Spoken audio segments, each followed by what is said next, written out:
पूजने का नंबर आ गया तो जो दय देवता पूजने का रास्ता था वो अगस्त मुनि के आश्रम से होकर के जाता था। अगस्त मुनि के आश्रम से होकर के जाता था। और जैसे ही भोले बाबा अगस्त मुनि के आश्रम से होकर के पहले ही भोले बाबा कहने लगे कि पार्वती सुनो, तुम दय देवता पूजने के लिए तो जा रही हो, पर लेकिन मैं तुम्हारे साथ आश्रम की तरफ नहीं जाऊंगा।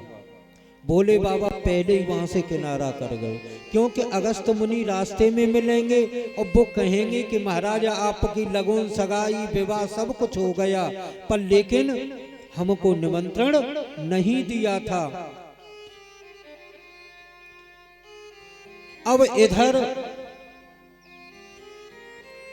जैसे ही रास्ते की तरफ होकर के निकली, अगस्त मुनि अपनी कुटिया से आश्रम से निकल कर के आए और उन्होंने पार्वती के पैर पकड़ लिए कि मैया हमने तुम्हारा क्या बिगाड़ा था, तो आपने विवाह भी कर लिया, सब काम हो गए, हमारे लिए निमंत्रण नहीं था।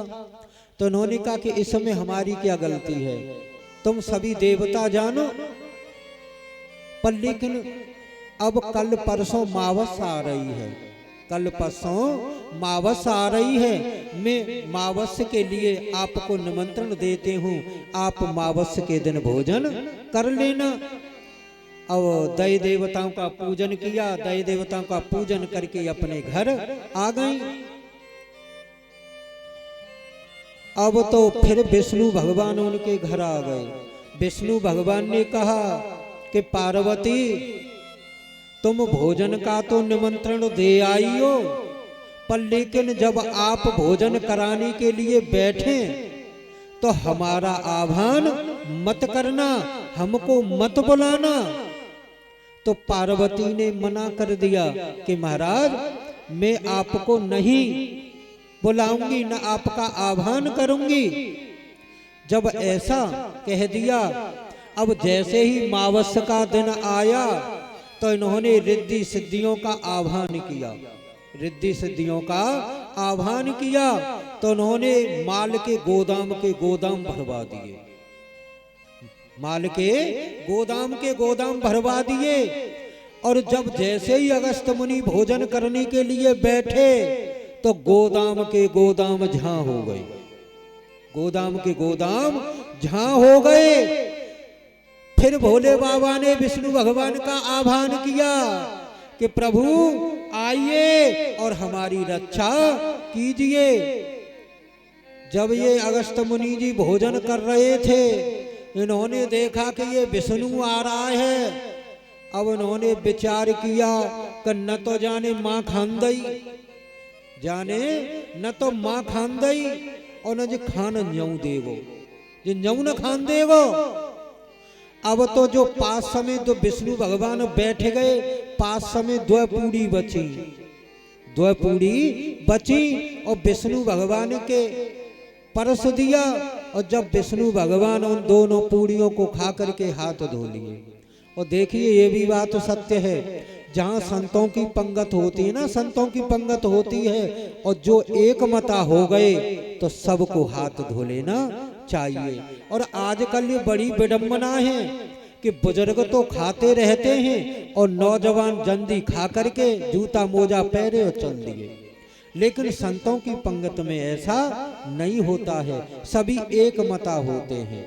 जब सभी एक मता होते हैं तभी हाथ धो करके, और जब संत भोजन करते हैं ना, जब स्टार्ट करते हैं तब एक आवाज लगाते हैं, और जब आधा पेट भरता है ना, आधा, फिर सीताराम की आवाज लगाते हैं, और जब पूर्ण हो जाते हैं ना, पेट भर जाता है, फिर तीसरी आवाज लगाते हैं। संतों का ऐसा मत है। अब तो विष्णु भगवान ने भोजन किए और हाथ धो लिए। अब तो पार्वती से कहा कि पार्वती आपने हमको पेट भर के भोजन नहीं कराया, तो कम से कम हमको जल ही पिला दो। तो भोले बाबा बोले कि पानी की भी हामी मत भर लेना। मना कर दिया। पार्वती ने हाथ जोड़ दिए। फिर भगवान शिव से कहा कि आपकी पत्नी ने हमको भोजन के लिए निमंत्रण दिया, पेट भर के भोजन भी नहीं कराए, तो आप ही कम से कम जल तो पिला दो। भोले बाबा ने भी हाथ जोड़ दिए। तब फिर विष्णु भगवान के नंबर आया कि तुम ही जल पिला दो। तुरंत उन्होंने भी मना कर दिया, मैं तुमको जल अब तो नहीं पिलाऊंगा। कहो यदुवंश कृष्ण अवतारा, कि जब यदुवंश में कृष्ण नाम का अवतार होगा, जब मैं तुमको जल पिलाऊंगा। तो मेरे गिरिराज महाराज, मेरे गोविंद ने वो अगस्त मुनि को जल पिलाया। बोलो गोविंद भगवान की। सुखदेव जी महाराज कहने लगे कि राजा परीक्षित, एवं करवाणं गोपं कृष्णं वीक्षते नमः, अद्वितीयं जोधं सभ्यं सविता नमः। सुखदेव जी महाराज कहने लगे, राजा परीक्षित, जब मेरे गोविंद ने, जब मेरा गोविंद 7 दिन का था, तो इसके वो मारने के लिए पूतना मौसी भी आई थी। इनको मारने के लिए पूतना मौसी भी आई थी। अघासुर, बकासुर, नरकासुर, धैनकासुर, मेरे गोविंद ने सबका उद्धार किया, सबका उद्धार किया। और सभी ब्रजवासी एकत्रित होकर के नंद बाबा से कहने लगे कि नंद बाबा, जो आपका लाला है ना, लाला, वो तुम्हारा पुत्र दिखाई नहीं देता है। या तो कोई देवता है या कोई भगवान है, क्योंकि इसने बड़े बड़े दुष्टों को, बड़े बड़े राक्षसों को इसने मान मर्दन किया।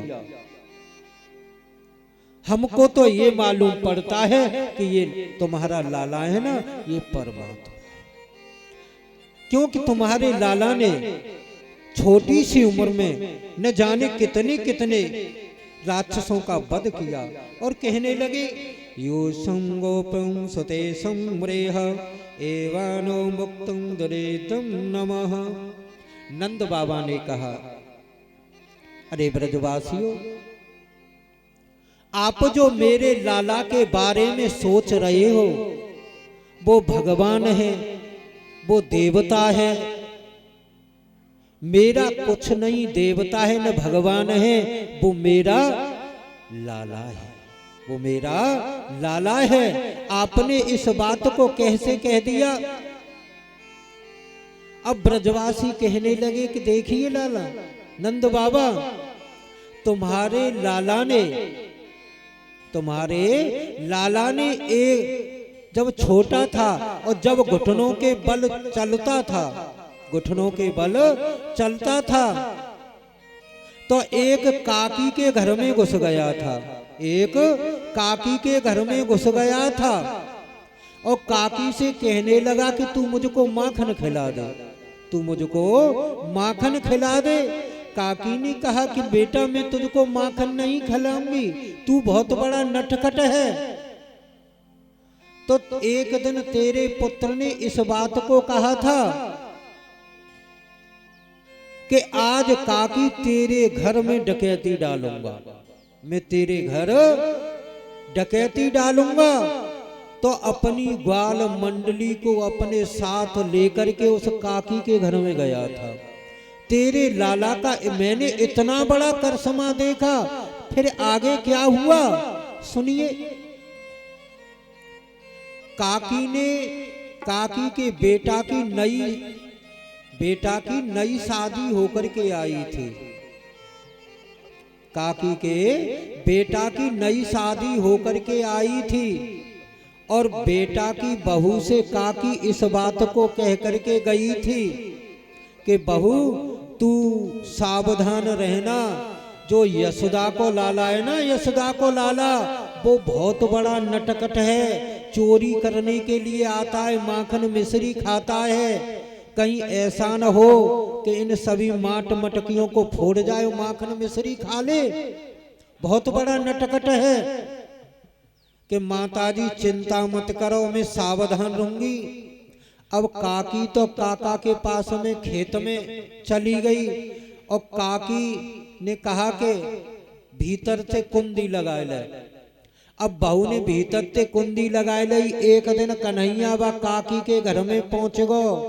ओरी काकी, ओ काकी, देखो ब्रज की भाषा है काकी, ब्रज में माँ को काकी कहते हैं। ओ काकी। अब काकी ने तो आवाज न दई, बहू बोली कि काकी तो काका के पास में गंजे, काका के पास में गंजे। कन्हैया बोलो ओ भाभी, ओ भाभी ने तू ही कुंडी खोल दे। अब तो निकल के आई और कुंडी खोल दी कन्हैया भीतर। अब माट माट की माखन खाए लगो। तो वो बोली कि मेरी सास मने कर गई कि यशोदा को आ जाए तो बस घरम मत घुसन दियो।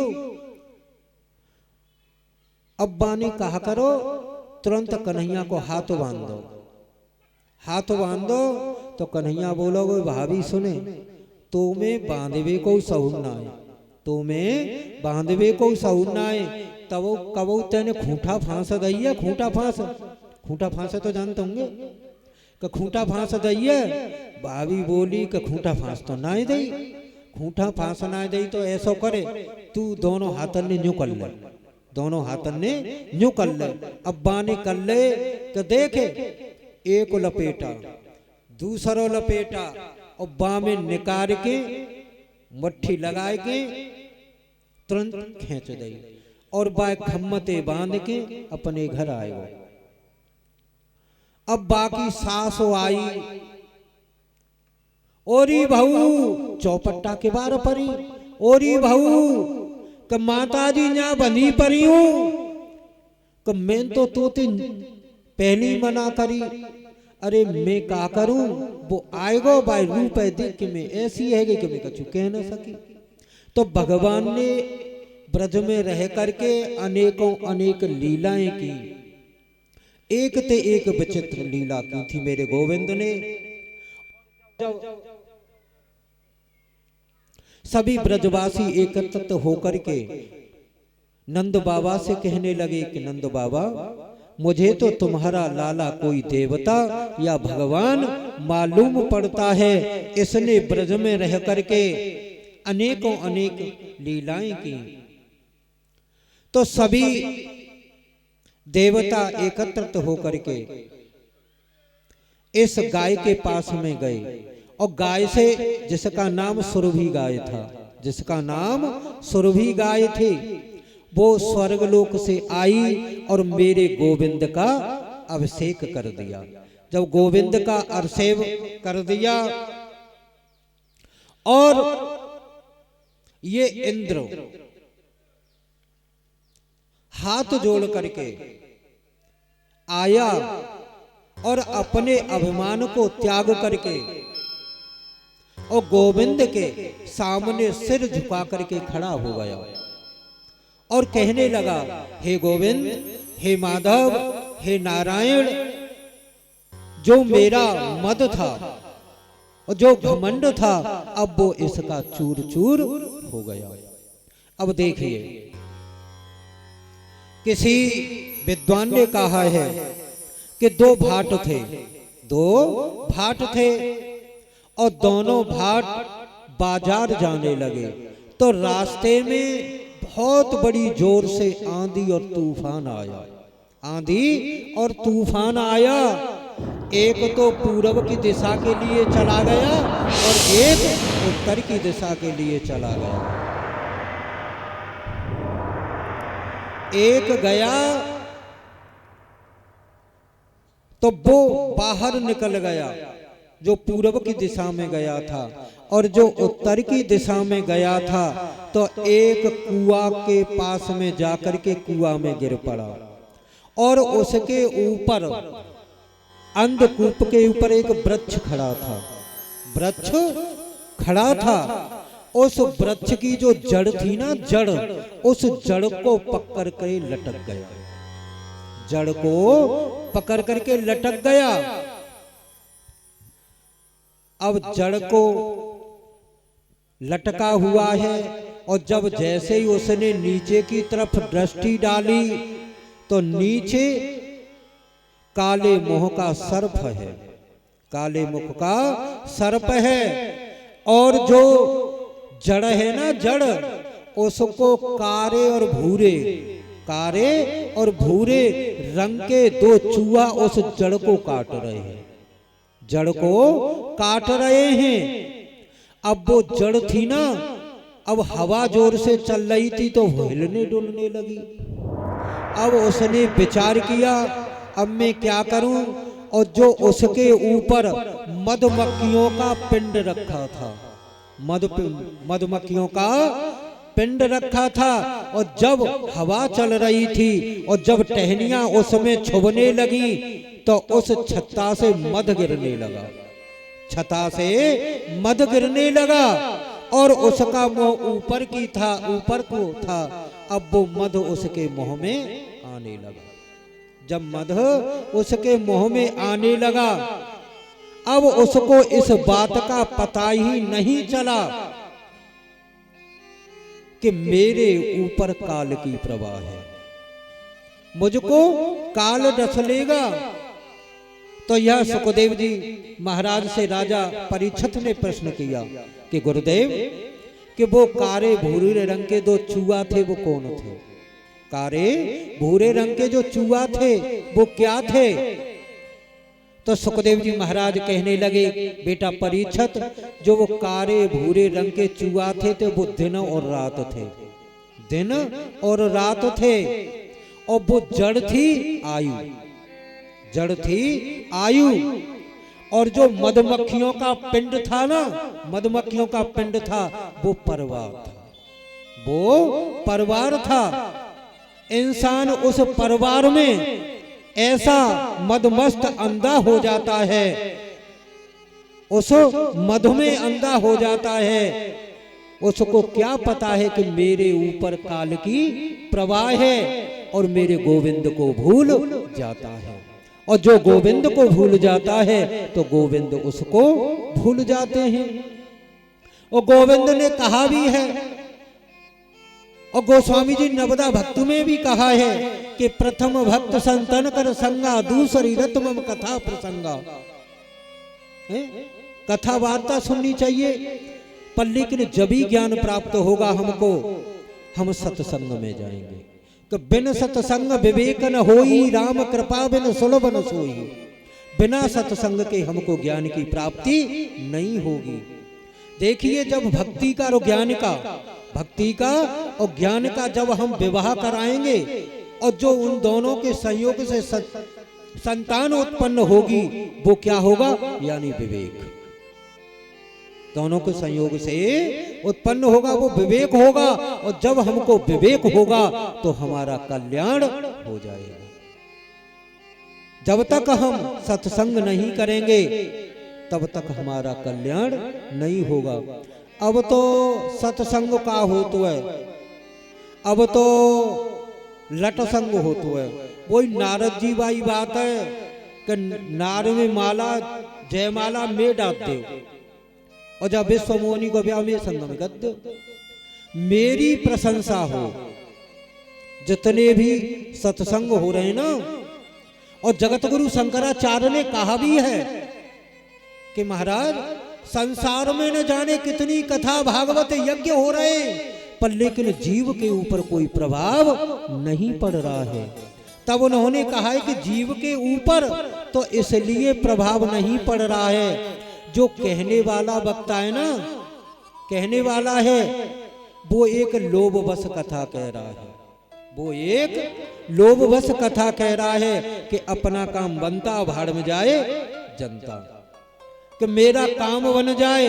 और वो कराने वाला है ना, कराने वाला वो तरह तरह के पाप कर रहा है कि करत पाप चाहत कल्याणा और लोगन ने राम खिलौना। हम तरह तरह के पाप कर रहे हैं, मोक्ष की तुलना कर रहे हैं। मोक्ष कोई गाजर मूरा ना है तो सोच बोदला की पैंठ हम बिकतो है, उसके लिए तो हमको कर्म करना पड़ेगा। कि कर्म जैसा करेगा भोग वैसा पाएगा, और कर्म से आबाद होगा कर्म से ही मिट जाएगा। ये कर्म ही तेरे अगले जन्म काम तेरे आएगा। कि कर्म प्रधान विश्व रच राखा, जो जस बीज बवे सो तस फल चाखा। कि बोए बीज बमूर के आम कहाँ ते आए। जब दरवाजे पे कांटेदार वृक्ष लगाए रहे हो तो मां कांटे ही लगेंगे, फल की तुलना मत करो। कि देखिए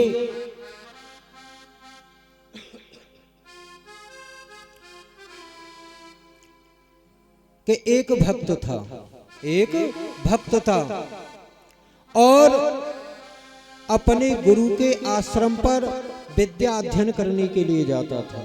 विद्या अध्ययन करने के लिए जाता था। अब वो क्लास पास नहीं कर पाया, कम से कम 5 वर्ष बीत गए। तो उन्होंने कहा कि बेटा तुमको इस विद्यालय में पढ़ते हुए 5 वर्ष बीत गए, एक क्लास से दूसरी क्लास में नहीं पहुंचे। आप ऐसा करो, महाराज जनक के पास में चले जाओ। महाराज जनक के पास में चले जाओ। महाराज जनक वेदांत के ज्ञाता हैं, आपको वेदांत पढ़ा देंगे तो आपको ज्ञान प्राप्त हो जाएगा, और ज्ञान प्राप्त हो जाएगा तो एक क्लास से दूसरी क्लास में पहुंच जाओगे। अब इधर जब वो शिष्य महाराज जनक के पास में पहुंचा, और महाराज जनक के यहाँ उत्सव चल रहा था। महाराज जनक के यहाँ उत्सव चल रहा था। जब उत्सव की समाप्ति हुई तो उन्होंने कहा कि महाराज मैं आपके पास में वेदांत पढ़ने के लिए आया हूं, महाराज आप मुझे वेदांत पढ़ा दो।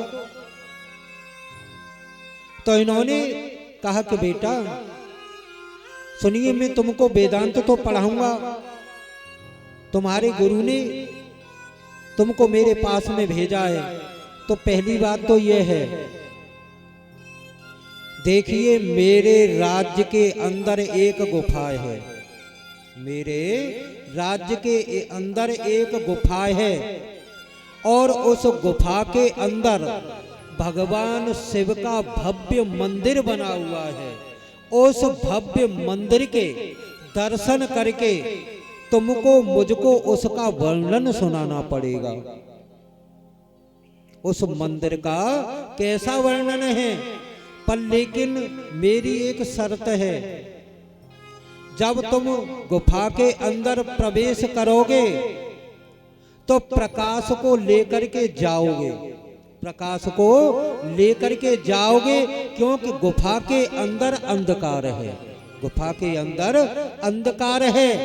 और मैं तुमको प्रकाश देता हूं, अगर प्रकाश रास्ते में शांत हो गया तो तुम्हारी भी राधे राधे हो जाएगी। अब उसने उस प्रकाश को अपनी हथेली पर रख लिया, उस प्रकाश को हथेली पर रख करके उस गुफा के चारों तरफ घुमाया, गुफा के चारों तरफ घुमाया, पर लेकिन भगवान शिव का मंदिर कहीं दिखाई नहीं दिया। और जब बाहर आया, आकर के महाराज जनक ने पूछा कि बेटा उस मंदिर का कैसा वर्णन है। तो उन्होंने कहा कि महाराज मुझे पता नहीं कि कैसा वर्णन है, कैसा मंदिर है, कैसे भोले बाबा है। तो तुम कहाँ गए थे? कि महाराज मेरी दृष्टि उस लैंप के ऊपर थी, मेरी दृष्टि उस प्रकाश के ऊपर थी। कि ठीक है बेटा, आप मेरे पास में विद्या अध्ययन करने के लिए आए हो तो पहले भोजन करो। अब भोजन करने के लिए बैठा दिया, और जब भोजन कर रहा था, 36 प्रकार के व्यंजन की थाली है, और जब भोजन कर रहे थे तो पहले जो मकान बनते थे तो मकानों में एक ऊपर छिद्र होता था, पहले छिद्र होता था, और उसको ओटा सा बना करके उसके ऊपर पत्थर का टुकड़ा रख देते उस प्रकाश के लिए, प्रकाश के लिए जो कच्चे मकान बनते थे। और उसी के नीचे उसी भक्त को बैठा दिया शिष्य को, और कच्चे धागे से एक विशाल पत्थर का टुकड़ा, कच्चे धागे से जो सूत का धागा होता है उससे पत्थर का टुकड़ा बना हुआ है, उसी के नीचे भक्त को बिठा दिया, उस शिष्य को। अब भोजन करते समय उसकी दृष्टि ऊपर के प्रति गई। अब तो भोजन के स्वादों को भूल गया, उसकी दृष्टि वहीं पड़ी रही कि कहीं ऐसा न हो भोजन करते समय ये पत्थर का टुकड़ा मेरे ऊपर गिर पड़े। तो महाराज जनक ने कहा कि आप एक बात बताइए, हमने तुम्हारे लिए 36 प्रकार के व्यंजन की थाली भेजी थी, उन व्यंजनों में कैसा आनंद आया, कैसा टेस्ट आया? कि महाराज सुनिए, मुझे टेस्ट का कोई पता नहीं है, क्योंकि मेरी दृष्टि तो उस पत्थर के टुकड़े के ऊपर थी। कहीं ऐसा न हो कि भोजन करते समय ये धागा टूट जाए और ये पत्थर मेरे ऊपर गिर जाएगा तो मेरा प्राणांत हो जाएगा। तो महाराज मेरी दृष्टि तो उस पत्थर के टुकड़े के ऊपर थी। तो राजा जनक कहने लगे कि बेटा सुनो, जैसे आज दृष्टि तुमने उस पत्थर के टुकड़े के ऊपर डाली, आज ऐसी दृष्टि परमात्मा के प्रति डालते तो बेटा तुम्हारा कल्याण हो जाता। तो सभी से ये कहना है, सबको छोड़ करके हम ग्रस्त में रह करके भी हमको गोविंद को नहीं भूलना चाहिए। गोविंद का गुणानुवाद थोड़ा सा अवश्य करना चाहिए।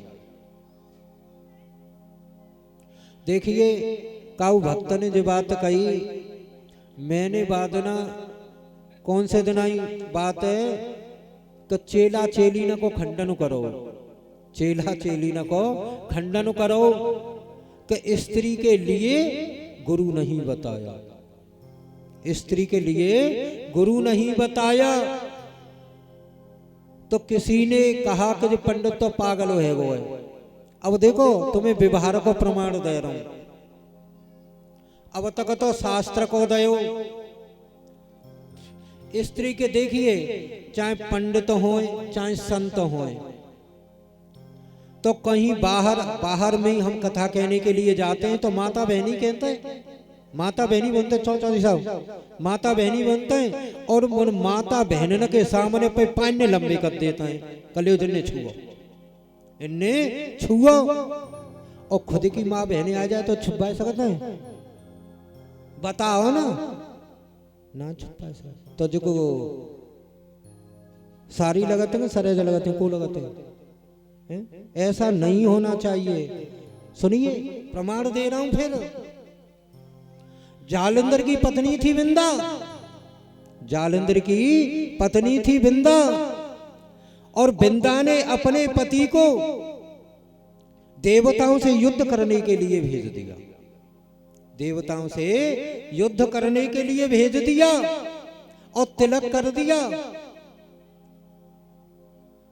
अब सभी देवता एकत्रित होकर के विष्णु भगवान की शरण में गए और विष्णु भगवान की शरण में जाकर के उन्होंने कहा कि महाराज देवताओं से युद्ध करने के लिए ये जालंधर आ रहा है, और जब तक इसकी पत्नी का सततत्व नष्ट नहीं होगा तब तक ये जालंधर मारा नहीं जाएगा। तो विष्णु भगवान ने जालंधर का रूप धारण करके बिंदा के पास में पहुंचे, और बिंदा अपने पति की, अपने सुहाग की रक्षा के लिए यज्ञ कर रही थी। अब जैसे ही जालंधर का रूप धारण करके विष्णु भगवान पहुंचे और विष्णु भगवान के पैरों को छूना चाहती है, और पराये पति से दुर्गंध आती है, उसके मुंह से यही शब्द निकला कि मेरा पति युद्ध में मारा गया, मेरा पति युद्ध में मारा गया। उसने जल अभिषिक्त किया, जल अभिषिक्त करके कहने लगी कि तुम कौन हो, मेरे सामने असली रूप में प्रकट हो जाओ, नहीं मैं तुमको श्राप देती हूं। तुरंत उस बिंदा ने जल अभिषिक्त किया और उनको श्राप दे दिया कि तुमने मेरे सततत्व को नष्ट किया है, मैं तुमको श्राप देती हूं कि जाओ पत्थर के हो जाओ, तुम पत्थर के हो जाओ। विष्णु भगवान ने कहा कि तुमने तो मुझे श्राप दे दिया, मैंने तुम्हारे श्राप को श्रोधार्य कर लिया, पर लेकिन मैं भी तुमको श्राप देता हूं कि मैं तुम्हारे बिगर भोग स्वीकार नहीं करूंगा। वही जालिंदर की पत्नी बिंदा तुलसा बनी और बने नीचे वो बटरा से टरे रहे था ना, वो विष्णु भगवान है। और इधर मदालसा का प्रमाण सुनिए, लज्जावती का प्रमाण सुनिए। लज्जावती तो अपने पति को वैश्यागमन के लिए लेकर के जा रही थी लज्जावती, और उसका पति अपाहिज था और वैश्यागमन के लिए लेकर के जा रही थी। और मांडव ऋषि का आश्रम था, मांडव ऋषि तपस्या कर रहे थे, तो उस लज्जावती के पैर से कमंडल लुढ़क गया। तो मांडव ऋषि ने उसको श्राप दिया कि मेरे पूजा के पात्र को तुमने लुढ़का दिया, और मैं तुमको श्राप देता हूं, सुबह होते ही तेरा पति, सूर्य उदय होते ही तेरा पति मारा जाएगा। लज्जावती ने कहा कि महाराज आपने तो मुझे श्राप दे दिया, पर लेकिन मैं भी प्रतिज्ञा करती हूं, अगर मैंने अपने पति की तन मन धन तीनों से अपने पति की सेवा की हो तो मैं सूर्य को उदय होने ही नहीं दूंगी। तो उस लज्जावती के सततत्व में इतनी ताकत थी, तो उसने सूर्य उदय होने ही नहीं दिया था। तो स्त्री के लिए गुरु नहीं बताया है। तो देखिए, देखो सभी कहते हैं, कह देते हैं गुरु बिन तरय न भवन न कोई, जो विरंच शंकर सम होई है। हाँ, इस बात को मानता हूं को गुरु के बगैर मुक्ति नहीं होती है, पर लेकिन इस बात पर ध्यान दें, अर्धांगिनी का मतलब क्या होता है। इन माताओं को अर्धांगिनी क्यों कहा गया है? भाई, अगर हमारा पति जो कुछ भी पुण्य दान धर्म अधर्म जो भी कुछ करेगा, उसका हम आधा वैसे ही ले लेंगे, हम आधा ले लेंगे, जब तो अर्धांगिनी कहा गया है। पर लेकिन यहाँ कछु दूसरी बात है चौधरी साहब, कि मंत्रहीनम न श्रद्धाहीनम अनभ्यासे विषम शास्त्रम कलयुगे तामसी यज्ञम।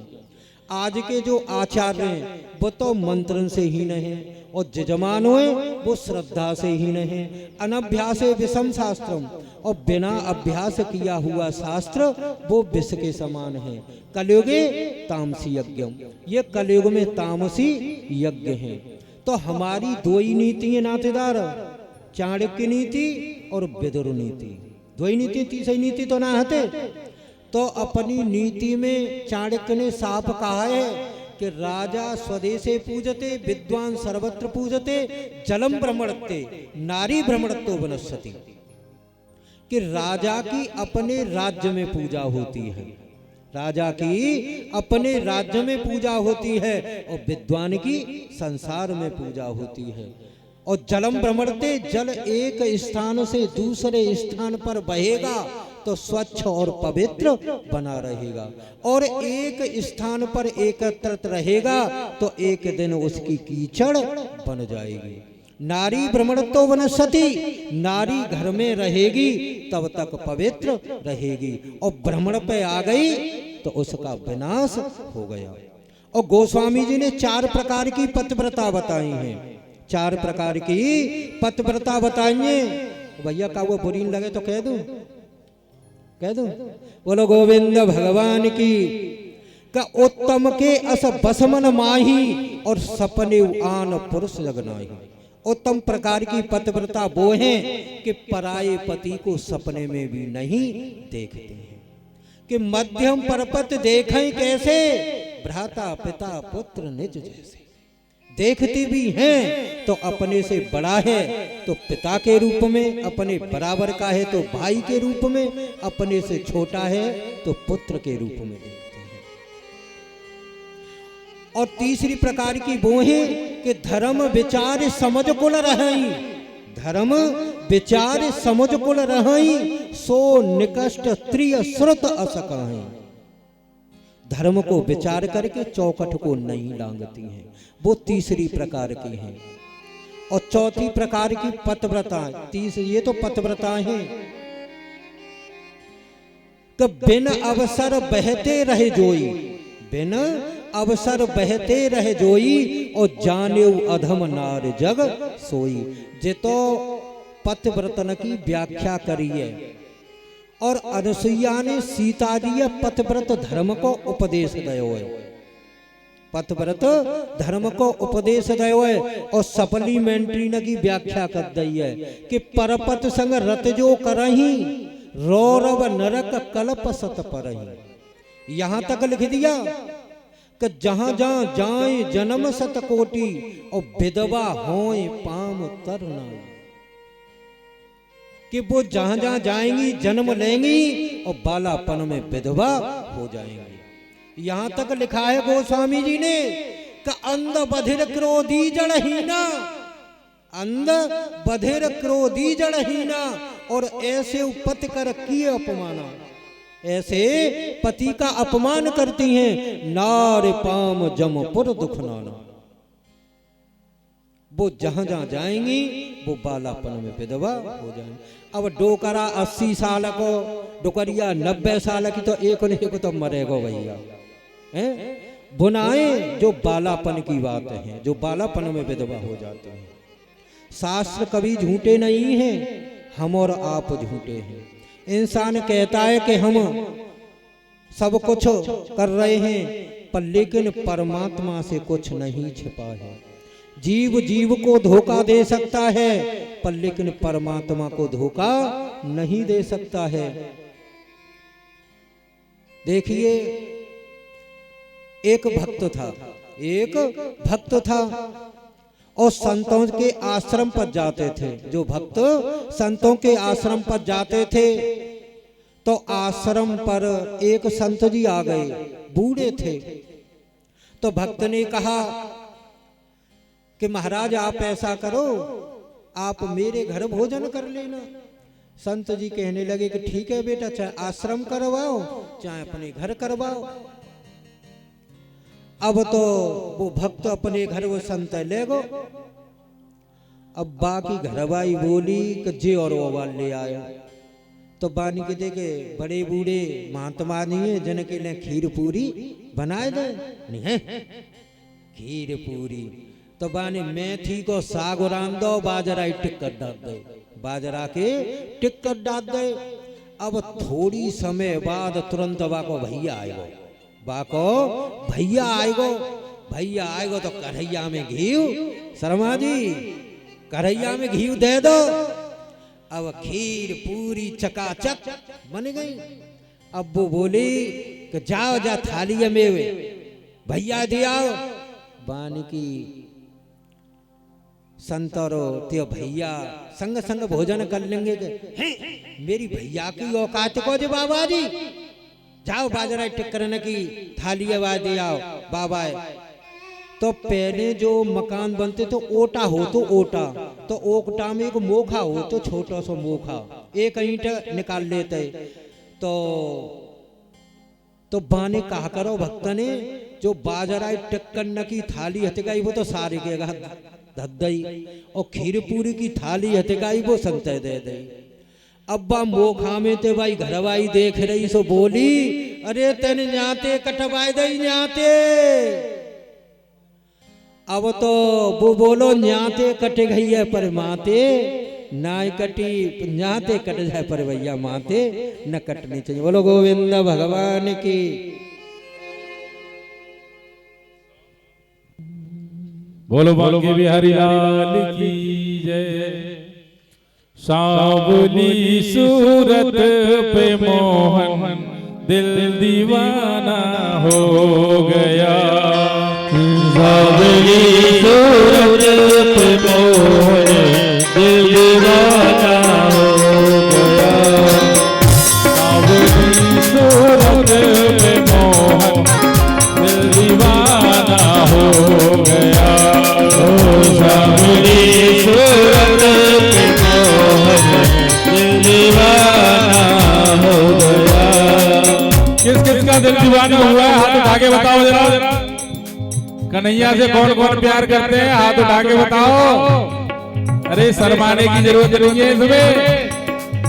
दिल दीवाना हो गया मेरा, दिल दीवाना हो गया। दिल दीवाना हो गया मेरा, दिल दीवाना हो गया। सावली सावली सावली सूरत पे मोहन दिल दीवाना हो गया। सावली सूरत पे मोहन दिल दीवाना हो गया।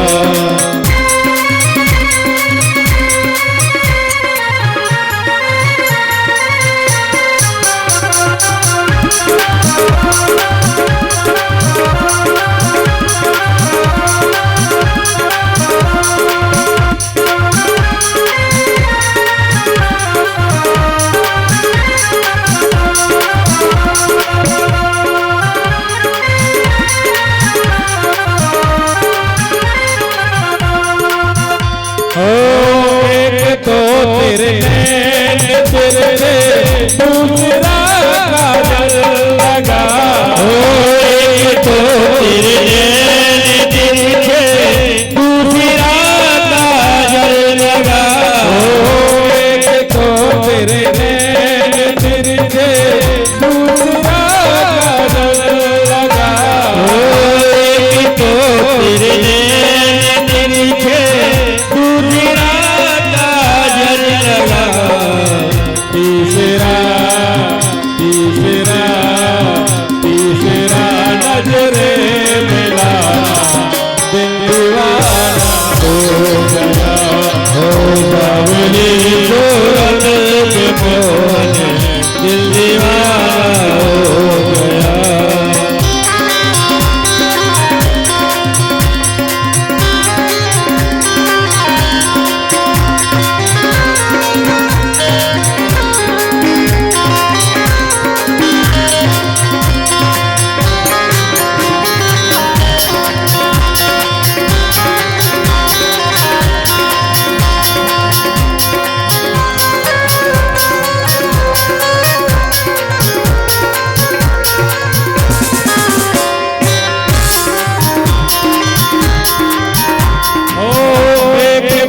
तेरे होठ पतले दूसरा लाली लगी।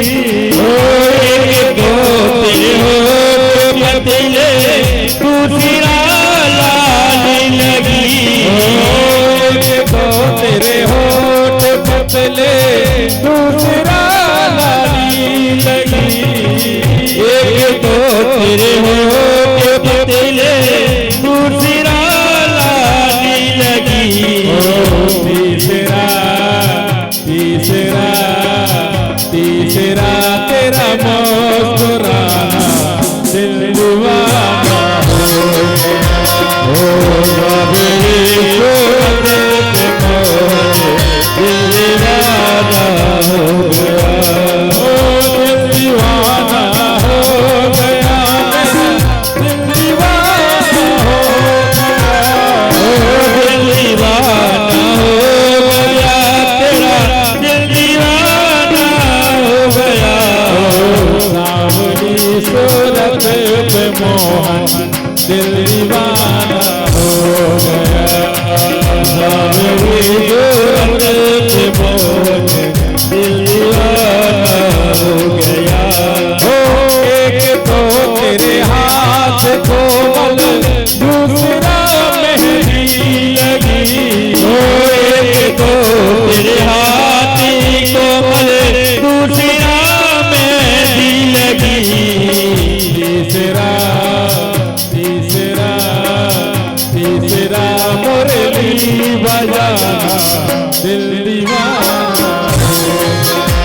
सावरी सूरत के मोहन दिल दीवाना हो गया।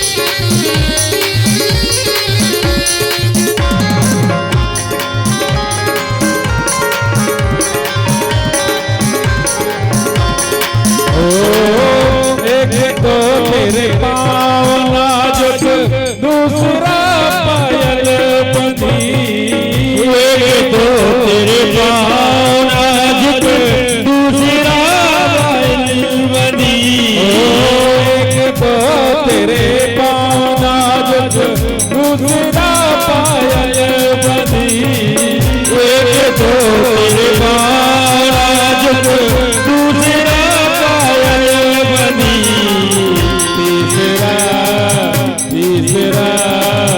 तीसरा घुंघरू बजाना दिल दीवाना हो गया। ओ सावरी सूरत के मोहन दिल दीवाना हो गया।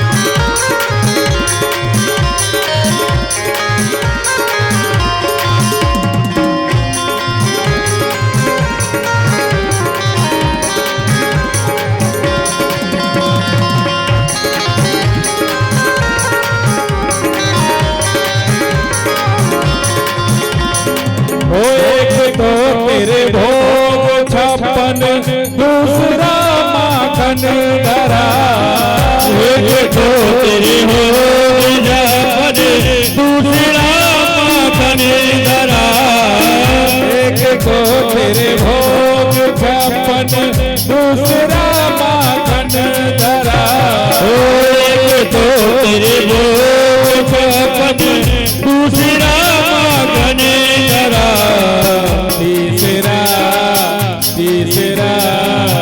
तीसरा खिचड़े का खाना दिल दीवाना हो गया।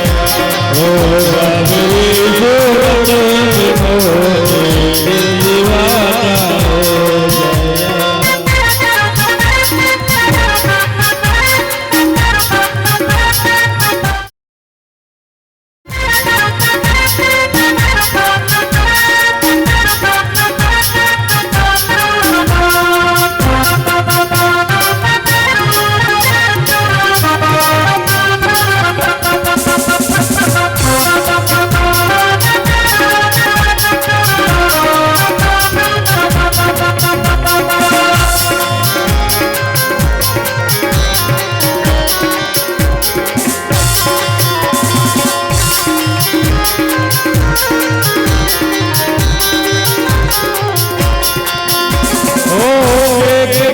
तेरे संग राधा दूसरा रुक्मिण खड़ी, एक तो तेरे संग राधा दूसरी रुक्मिण खड़ी।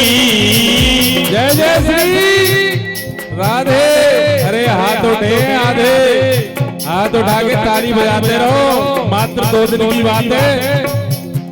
ओ एक तो तेरे साथ राधा दूसरा रुक्मिण खड़ी, एक तो तेरे साथ राधा दूसरा रुक्मिण खड़ी, एक तो तेरे साथ राधा दूसरा रुक्मिण खड़ी, एक तो तेरे साथ राधा दूसरा रुक्मिण खड़ी, तीसरा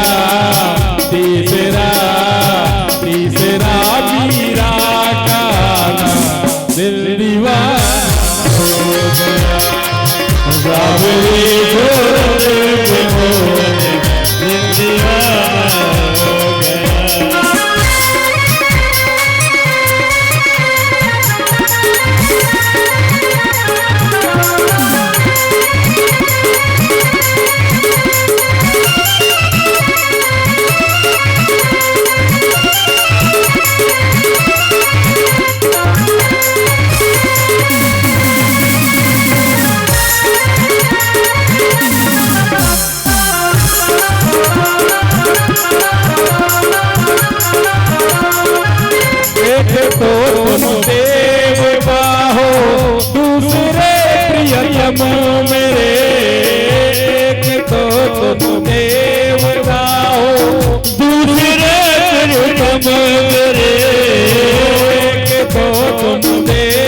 किस किस का दिल दीवाना हुआ माँ के बिहारी के लिए? 6 दिन हो गए, अपने आप हाथ उठ जाने चाहिए। देखो हाथ जोड़ के निवेदन कर रहा हूँ, 2 दिन की बात हो रही है, 2 दिन में हूँ, आधा दिन तो गुजर गया। तालियां की आवाज आनी चाहिए। दिल दीवाना हो गया मेरा, दिल दीवाना हो गया, दिल दीवाना हो गया मेरा, दिल दीवाना हो गया। सावरी सूरत पे मोहन, दिल दीवाना हो गया, सावरी सूरत पे मोहन, दिल दीवाना हो गया। सावरी सूरत पे मोहन, दिल दीवाना हो गया। सावरी सूरत पे मोहन, दिल दीवाना हो गया,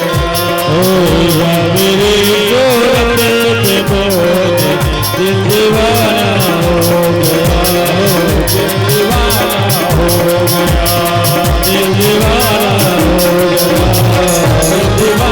हो गया, दिल दीवाना, दिल दीवाना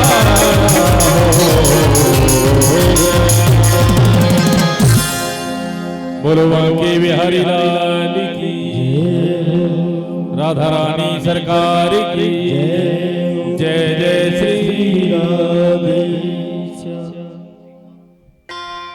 बोले गोविंद भगवान की। तो देखिए, किसी ने नाम तो नहीं बताया, ये कहा है कि सत्संग का मतलब क्या होता है। सूचना आई है कि पंडित जी सत्संग की व्याख्या करना। अब एक विचार करें कि सत्संग कह तो किसको है? सत्य का संग ही तो सत्संग है। जब हम अपने मन से सत्य का संग ही नहीं करेंगे तो सत्संग होगा कहाँ पे? सत्य का संग ही तो सत्संग है। तो हमको पहले सत्य का संग करना चाहिए, क्योंकि मैंने पहले भी कहा था, जीव के शरीर में तभी तक पाप निवास करते हैं जब तक भगवान का स्पर्श नहीं होता है। और जब हमारा अंतःकरण पवित्र हो जाता है तो शरीर में पाप निवास नहीं करते हैं, क्योंकि जीव की माया आगे है और ब्रह्म की माया पीछे है। और माया से निर्लेप भी है कि समर्थ को नहीं दोष गोसाई। समर्थवान के लिए अचंभे की कोई बात नहीं है, पर लेकिन हम और आप भी समर्थवान हैं।